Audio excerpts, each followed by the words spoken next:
अजित पवार यांचा अखेरचा व्हिडिओ आता समोर आलाय। निवडणुकीसाठी मतदान करण्याचं जनतेला आवाहन अजित पवार यांनी केलं होतं आणि त्यांचा अखेरचा व्हिडिओ ठरला तो जो आता समोर आलाय। या अगोदर अजित पवार यांनी केलेला शेवटचा कॉल सुद्धा रेकॉर्ड झाला होता, त्याचाही कंटेंट समोर आला होता आणि आता निवडणुकीत मतदान करण्यासंदर्भात जे आवाहन केलं होतं अजित पवार यांनी। नमस्कार मतदार बंधू भगिनींनो, आपल्या गावाचा, आपल्या तालुक्याचा आणि जिल्ह्याचा सर्वांगीण विकास कोणाच्या हातात द्यायचा हे ठरवण्याची महत्त्वाची वेळ आहे। जिल्हा परिषद ही ग्रामीण विकासाची खरी किल्ली आहे।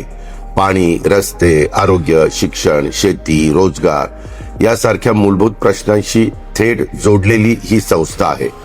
राष्ट्रवादी काँग्रेस पक्षाने नेहमीच ग्रामीण भागाला केंद्रस्थानी ठेवून काम केलंय। शेतकऱ्यांच्या प्रश्नापासून महिलांच्या सक्षमीकरणापर्यंत, तरुणांच्या रोजगारापासून ज्येष्ठांच्या सन्मानापर्यंत आणि विकासाचा प्रत्येक मुद्दा आम्ही गांभीर्याने हाताळलेला आहे। मी केवळ शब्दाचा पक्का नाही तर कामाचा माणूस आहे।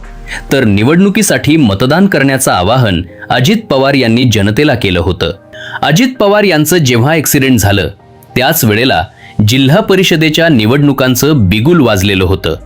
अजित पवार हे मुंबईहून बारामतीला जात होते, त्याचंही कारण जिल्हा परिषदेच्या निवडणुका याच होतं। जिल्हा परिषदेच्या निवडणुकांचा प्रचार करण्यासाठी अजित पवार हे बारामतीला जात होते आणि जाण्यापूर्वी अजित पवार यांनी एक व्हिडिओ रेकॉर्ड केला होता।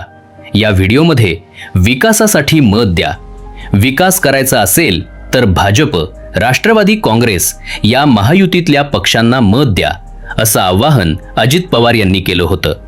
दुर्दैवानं अजित पवार यांचा तोच व्हिडिओ हा त्यांचा शेवटचा व्हिडिओ ठरला।